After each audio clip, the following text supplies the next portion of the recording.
We're continuing our efforts here in Dallas, Texas, doing my show from home. Matt, the wonderful producer, is producing a show from his home. And so our set a little bit different, but we are right there in the theme of America Can We Talk, which is to preserve this extraordinary country. I want to start by telling you that I created a petition on the White House website. The petition is essentially called Let Americans Work Again. And if you're interested in signing that petition, I would so appreciate you reading it and considering signing it. You can on our website, americacanwetalk.org. My website, on the homepage, you can find under blogs, it lists the petition. You can click on it and sign on it there. I'm also going to put a posting at the end of this. If you're watching the show on Facebook, I'll put the link there, but it is a petition at the White House that says essentially, let Americans work again. I'm going to come back after the end of the show today as we're wrapping up and talk about why I think this is so important, because everything between now and the end of the show is really about making the case that America needs to get back to work for a variety of reasons and can get back to work in many, many sectors and places. I want to start with it. This first segment actually was not about my petition, but it's about the idea the virus is forever, is the name I put on it.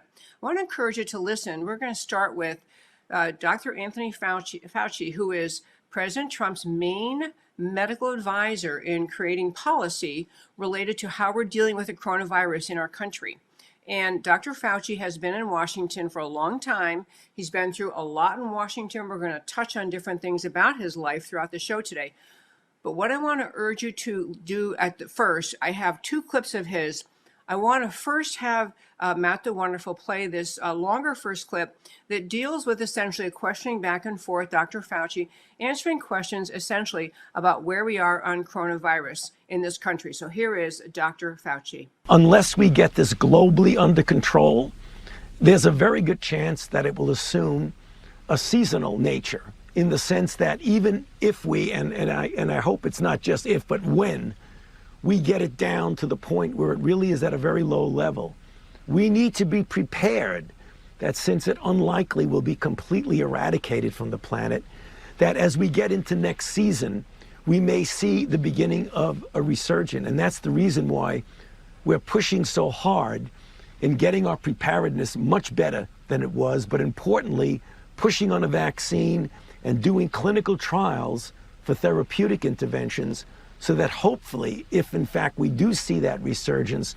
we will have interventions that we did not have in the beginning of the situation that we're in right now.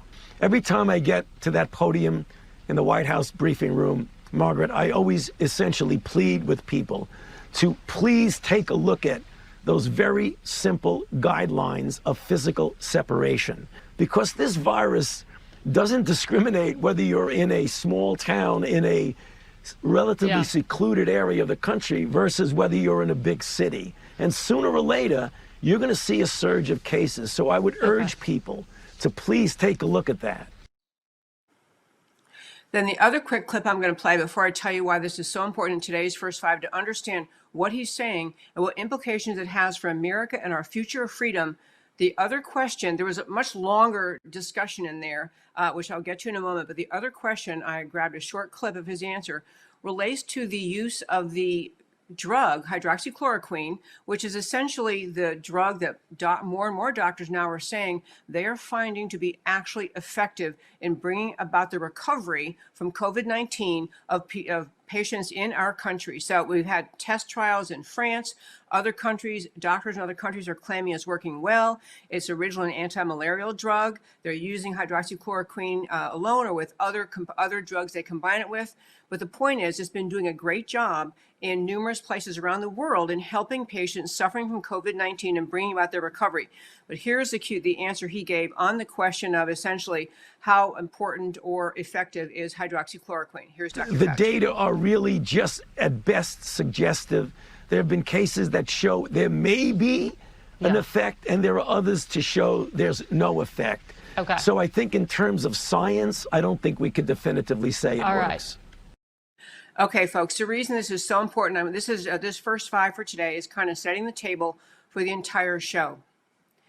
in this country and around the world as we dealt with this shock of 2020, this coronavirus coming out of Wuhan, coming out of China, having a devastating impact around the world, we had many, many governments, including our own, respond with fairly draconian government measures, things not normally seen in our country. From the federal level, of course, we've just had guidelines, suggestions by the president and Dr. Fauci. The president's suggestions coming from what Dr. Fauci is telling him. But around our country, and I think there are only 8 states now remaining that do not have a shelter in place order, a statewide shelter in place order, 8 states. And we have the reactions. So in addition to shelter in place, telling people to stay home, except for essential errands like going to the grocery store or the doctor or to get prescriptions filled, we've had the closing of virtually the entire market. We've had the closing of businesses. Unless you are engaged in an essential business, you're not allowed to be open. You literally must close down. We have in Texas and where I am, and most places around the country, we have police more and more empowered to tell people that they're walking too close to each other in public, that you cannot have gatherings of more than 10 people, period. All sorts of restrictions on the otherwise assumption of freedom we live with every day in this country. We had those policies come into place because because the coronavirus was a shock to many people. It was something that we did not recognize was going to be so problematic, and we jumped and we kind of easily fell into accepting quite draconian measures on the parts of governors, mayors, and county officials. But what you just heard Dr. Fauci say, what you just heard him say is that this may come back in the fall, and it may even be a seasonal thing. So year after year after year, just like we all have become somewhat accustomed to the flu season, we become accustomed to a season where people tend to get colds, tend to get flus. We may become heading toward a place in our world where we have coronavirus season upon us every year or twice a year. Who knows? He is at another conference, which I did not grab the clip from, but I want to share with you.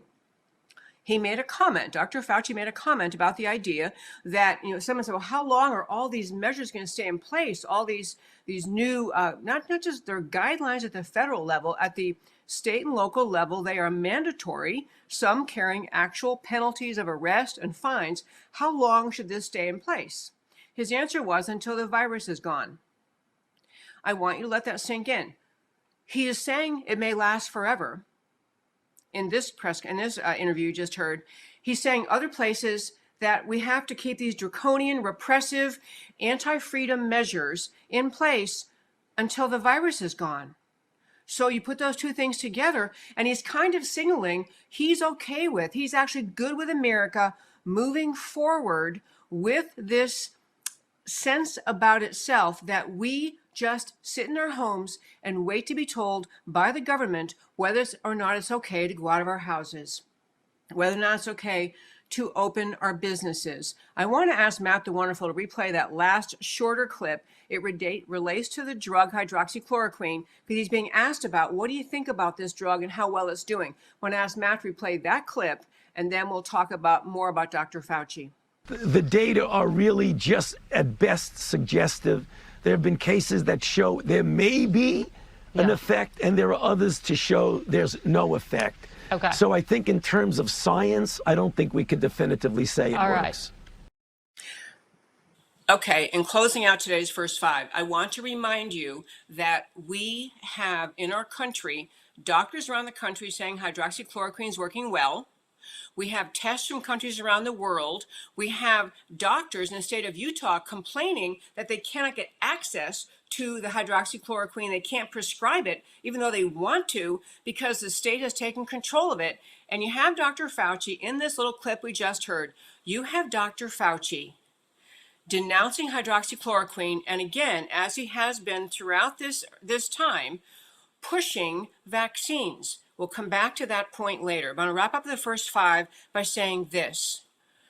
You can be a concerned American who cares about the lives of senior citizens, susceptible and vulnerable Americans, who cares about the future of America, all of the things we all do, and still say we have to look at the question of how much freedom we are surrendering in our country, how much freedom we're surrendering, and not just at this individual moment in response to individual mandates, but the bigger picture.